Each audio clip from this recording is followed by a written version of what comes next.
ایک ایسا نام جس نے صرف انڈیا ہی نہیں بلکہ پوری دنیا میں حدیث کی تعلیم کو ایک نئی جہت دی، ایک ایسا اسکالر جن کی لکھی گئی ایک کتاب ہی نے لاکھوں دل بدل دیے، اور ایک ایسا صوفی جن کا آخری ٹھکانہ مقدس سرزمین مدینہ منورہ ہے۔ یہ ہے شیخ الحدیث حضرت مولانا محمد زکریا کاندھلوی نور اللہ مرقدہ کی پوری داستان، جو نہ صرف علم کا سمندر تھے بلکہ روحانیت کا مینار بھی۔ تو آئیے آج کی اس ویڈیو میں جانتے ہیں کہ آخر یہ شخصیت اتنی اہم کیوں ہے۔ تو یاد رکھیں کہ شیخ زکریا کاندھلوی نور اللہ مرقدہ 2 فروری 1898 عیسوی کو Kandhla district Muzaffarnagar UP India کے ایک علمی اور روحانی خانوادے میں پیدا ہوئے۔ یہ وہی خاندان تھا جو حضرت شاہ ولی اللہ محدث دہلوی نور اللہ مرقدہ کے نسبی اور روحانی سلسلے سے جڑا ہوا تھا۔ آپ کے والد محترم حضرت مولانا محمد یحییٰ نور اللہ مرقدہ خود بھی دارالعلوم دیوبند کے تربیت یافتہ اور اپنے وقت کے حدیث کے ماہر تھے۔ شیخ زکریا رحمۃ اللہ علیہ کی تعلیم کا آغاز انہی کے زیر سایہ ہوا۔ 2.5 سال کی عمر میں والد کے ساتھ گنگوہ جانے کا موقع ملا، اور 8 سال کی عمر تک حضرت مولانا رشید احمد گنگوہی نور اللہ مرقدہ کی صحبت ملی، جو اس زمانے میں بہت بڑی بات ہوا کرتی تھی۔ شروع کی تعلیم گنگوہی میں ہوئی۔ قرآن کریم حفظ کرنے کے بعد فارسی اور عربی کی شروع کی تعلیم اپنے چچا حضرت مولانا محمد الیاس نور اللہ مرقدہ بانی تبلیغی جماعت سے حاصل کی، جبکہ منطق، ادب اور دوسرے علوم آپ نے مولانا عبد الوحید نور اللہ مرقدہ اور اپنے والد سے سیکھے۔ حدیث کی خاص تربیت آپ نے 3 بڑے علماء کرام سے حاصل کی۔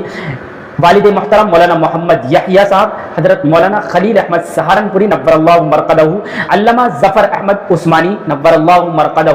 1333 ہجری میں آپ نے تقریباً تمام علوم سے فراغت حاصل کر لی، اور 1334 ہجری میں یعنی اگلے سال دوبارہ بخاری اور ترمذی کا دورہ کمپلیٹ کر کے مدرسہ مظاہر سہارنپور سے سند حاصل کی۔ فراغت کے بعد مدرسہ مظاہر سہارنپور میں ایز اے ٹیچر آپ کا سلیکشن ہوا۔ شروع کے دور میں تو آپ نے الگ الگ ٹاپک کی کتابیں پڑھائی، مگر آہستہ آہستہ آپ کی توجہ صرف حدیث کے علم پر رہ گئی۔ آپ نے 46 سال تک حدیث کا درس دیا، یعنی 46 سال تک حدیث پڑھائی ہیں، جن میں بخاری شریف جلد اول 25 مرتبہ، دونوں جلدیں 16 مرتبہ، ابو داؤد شریف 30 مرتبہ۔ اس کے علاوہ آپ نے مشکات المصابیح، سنن نسائی، موطا امام محمد جیسی بڑی بڑی اور اہم کتابیں بھی پڑھائی ہیں۔ صرف مظاہر سہارنپور میں 1821 اسٹوڈنٹس نے آپ سے براہ راست حدیث کا درس لیا، اور یہ صرف ایک ادارے کا ریکارڈ ہے، ورنہ آپ کی شہرت ایک اسپیشلسٹ آف حدیث کے طور پر سعودیہ، افریقہ، انگلینڈ، افغانستان اور دوسرے ملکوں سے اسٹوڈنٹس آپ کے پاس آتے، اور صرف علم ہی نہیں بلکہ روحانی فیض بھی پاتے۔ آپ کی تعلیم کا اثر اتنا گہرا تھا کہ آپ کے ہزاروں اسٹوڈنٹس آج بھی دنیا بھر میں دین کی خدمات انجام دے رہے ہیں۔ اب بات کرتے ہیں آپ کی کتابوں کی، جنہوں نے آپ کے علم کو عالمگیر بنا دیا تھا۔ آپ نے درجنوں کتابیں لکھی ہیں، جن میں سب سے زیادہ مقبول اور پسندیدہ کتاب فضائل اعمال۔ یہ کتاب صرف ایک کتاب نہیں بلکہ دنیا بھر میں شاید آپ کو معلوم ہو کہ تبلیغی جماعت کا نصاب بن چکی ہے۔ اور بھی بہت سی اہم کتابیں شامل ہیں، جیسے اوجز المسالک الی موطا امام مالک، اکابر کا رمضان، آداب معیشت، آداب صحبت، ذکر و فکر، تاریخ مظاہر سہارنپور آپ بھی تھی۔ یہ سب کتابیں آج بھی مدرسوں میں، خانقاہوں میں اور گھروں میں پڑھی جاتی ہیں اور سنی جاتی ہیں۔ شیخ زکریا رحمۃ اللہ علیہ نہ صرف علم کے امام تھے بلکہ آپ کو بتلا دیں کہ تصوف کے بھی شہ سوار تھے، اور شاید آپ جانتے ہوں کہ آپ نقش بندی، چشتی، قادری، سہروردی، ان چاروں سلسلوں سے بیعت یافتہ اور مجاز تھے۔ آپ نے ہزاروں لوگوں کو روحانی تربیت دی اور بیعت فرمایا۔ آپ نہ صرف مولانا الیاس کاندھلوی رحمۃ اللہ علیہ کے خاص معتقد اور مددگار تھے بلکہ ان کے بعد ان کے جانشین بھی بنے۔ آپ کی کتابیں تبلیغی جماعت کا مرکزی حصہ بنی، خصوصاً خاص طور پر فضائل اعمال کو لاکھوں لوگوں نے پڑھا، سمجھا اور اپنی زندگیاں بدل ڈالی۔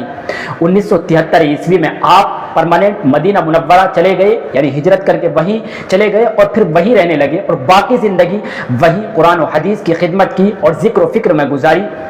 آخر میں آپ کو بتلا دیں کہ 24 جون 1982 عیسوی کو آپ اس دنیا سے رخصت ہو گئے، اور آپ کو جنت البقیع میں دفن کیا گیا۔ حضرت شیخ الحدیث مولانا زکریا رحمۃ اللہ علیہ نہ صرف ایک محدث تھے اور نہ صرف رائٹر تھے بلکہ وہ علم، عمل اور روحانیت کا حسین امتزاج تھے۔ ایسی شخصیات صدیوں میں پیدا ہوا کرتی ہیں جن کی روشنی صرف ان کے زمانے کو نہیں بلکہ آنے والی نسلوں کو بھی روشن کر دیتی ہے۔ اگر آپ کو یہ ویڈیو پسند آئی ہو تو لائک کریں، شیئر کریں اور سبسکرائب ضرور کریں تاکہ ایسی مزید علمی اور تاریخی حقیقتیں آپ تک پہنچتی رہیں۔